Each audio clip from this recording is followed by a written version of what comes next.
Micronutrients are often hailed as the unsung heroes of nutrition.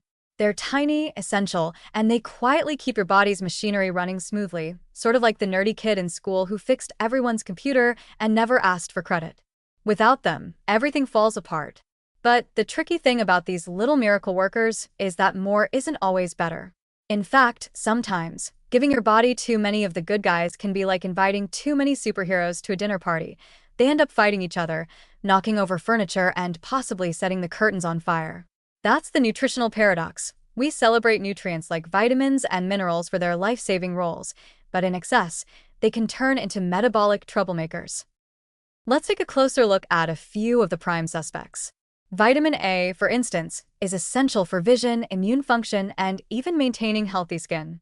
But take too much of it, and your liver starts to wonder if you're trying to pickle it.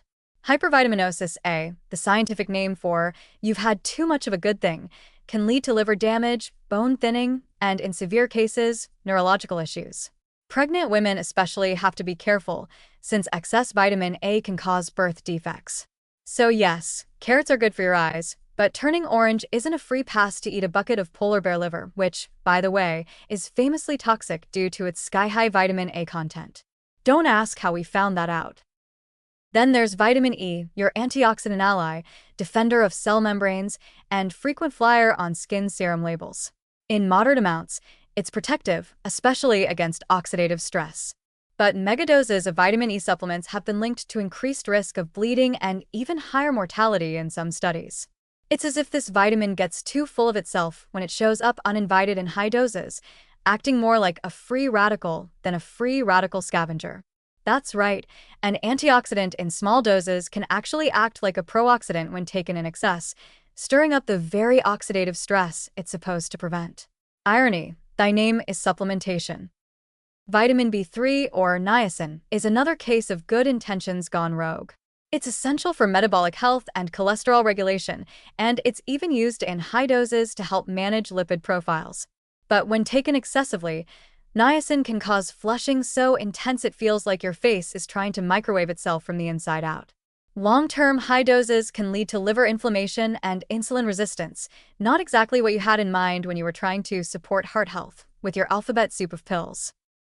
Even minerals, those sturdy, earthy elements we tend to think of as rock-solid nutrition, can turn on us. Iron, for example, is absolutely critical for oxygen transport and energy metabolism. But too much iron isn't just a rusty problem. It promotes free radical formation, increases oxidative stress, and can damage organs, especially the liver and heart. Hemochromatosis, iron overload, might sound like a metal band, but it's not the kind you want playing in your bloodstream. Excess calcium, another darling of the supplement aisle, has been linked to kidney stones, vascular calcification, and impaired absorption of other minerals like magnesium and zinc. Speaking of zinc, too much of it can suppress your immune system and mess with your copper levels. It's a delicate dance, and if you stomp around taking 300% of the RDA, you're more likely to get kicked off the dance floor by your pancreas. So, how did we get here? To a world where people willingly gulp down handfuls of capsules with breakfast like it's some kind of nutrition roulette? It all comes down to a simple but dangerous assumption. If a little is good, a lot must be better. We love the idea of optimization.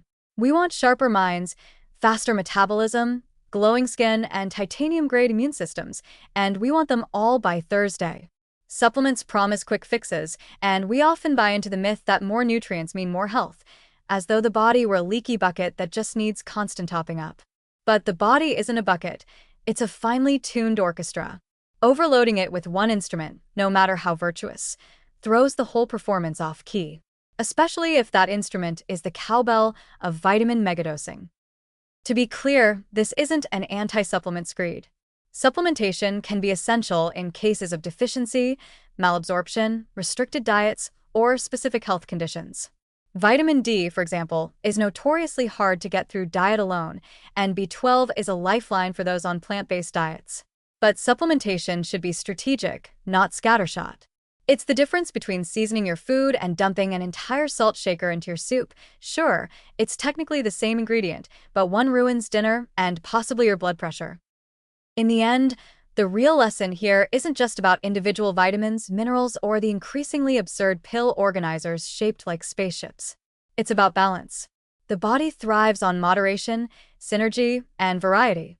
The best health outcomes come not from chasing nutrient highs, but from cultivating a diet rich in whole foods, fruits, vegetables, legumes, grains, quality proteins, each contributing their own ensemble of micronutrients in naturally appropriate proportions. Think of it like nature's time-release multivitamin, minus the mystery fillers and questionable Instagram ads. So yes, micronutrients are vital.